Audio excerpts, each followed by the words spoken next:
few questions for our interview today. So, to start us off, tell me about a time that something went well or wrong and you had an aha moment. Okay, so starting off for 102 as a student pilot to get my private pilot license here at UND, I kind of struggled. It was a little bit of a learning curve for me. Aviation was obviously a very new thing to me. I hadn't flown outside of Grand Forks, and so I had a little bit of a learning curve with the landings. And my flight instructor and I went up and we tried and we did a bunch of landing lessons, and nothing was really clicking. And I'd done a coverage flight with another instructor, and he kind of broke it down for me and told me kind of what RPM setting I should be looking for, the altitude I should look for to start to turn base, and how I know I'm at that correct angle to start or distance to start my base turn. And so it finally clicked.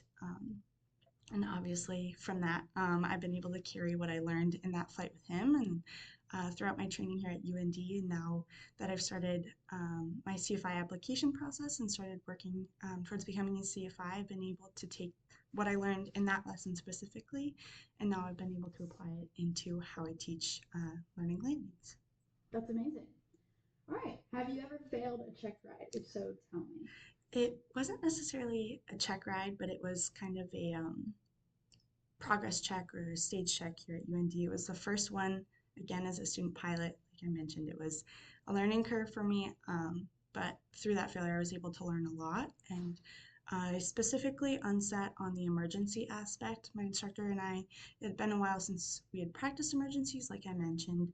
We were very focused on the landing aspect of getting that down for the stage. And so it had been a while since we had practiced emergencies in flight. And when my stage instructor had pulled the throttle and she said, "Okay, your engine's on fire, what do you do?" I kind of just blanked and I wasn't sure what to do, and I unsat. But it was a great learning moment. And from that, I obviously learned you can't just memorize the checklist and write them down. You have to be able to learn them in flight and be able to perform them in flight, especially in a real emergency. And so from that, I feel like I've learned and been able to apply the importance of those checklists in flight, especially if there were to be a real in-flight emergency.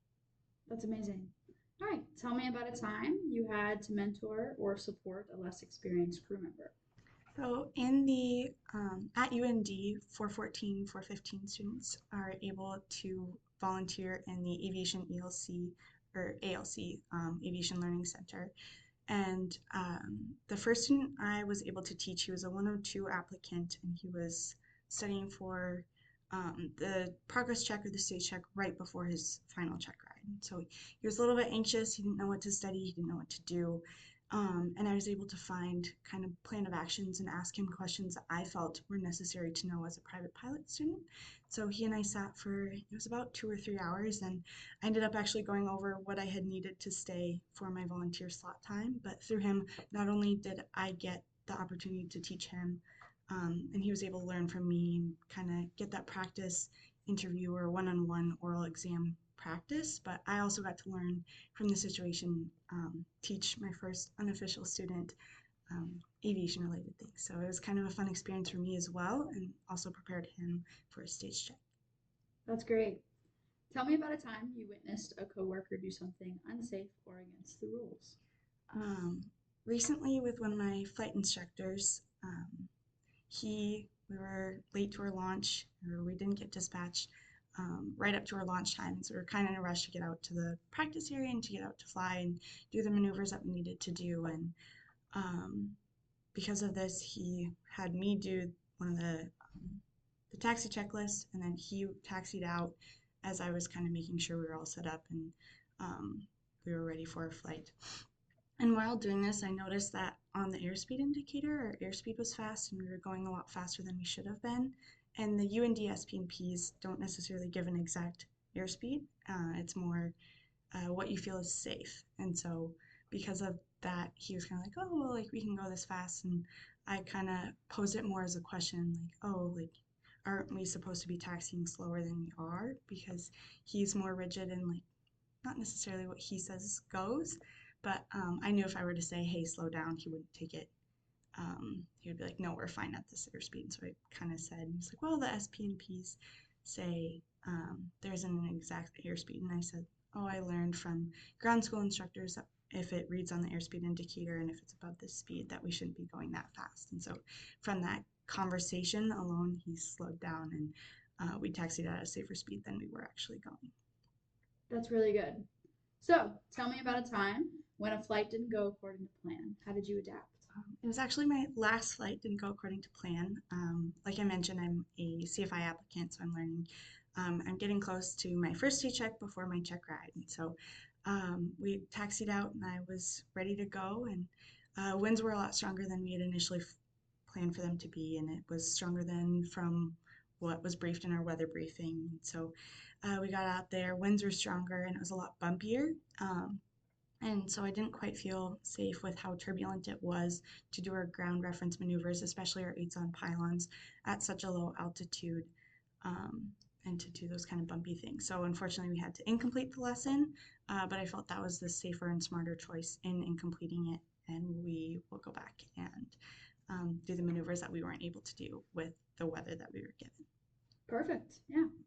Tell me about a time you had a conflict with a coworker. Um, so I work at a therapy office as a receptionist, and the receptionists are all part-time, and we're given a lot of freedom, which is really nice. We get to kind of talk amongst ourselves to plan our schedule, and we kind of have independence while we're working at the office. And the scheduling aspect has been a little bit of an issue over the summer. We've hired on two or three new girls, and so there's four or five of us, and I'm one of the two that has originally been there. And one of the newer girls, she didn't understand how we do our schedule, and when our schedule came out, or the sheet where we like sign up for our weekly shifts, she had put herself for more than half of the shifts, and there were five of us to schedule, and she thought it was first come first serve, and she had texted in a group chat that we have after she had put her shifts in and said, hey, just put my shifts in. And because she was new and I didn't want to either make her uncomfortable or have her think there was more of a hierarchy with it, I texted her individually and just let her know this is how we do our schedule, especially with there being five of us working, that we need to that we generally split our shifts up equally so we each get the same amount of shifts.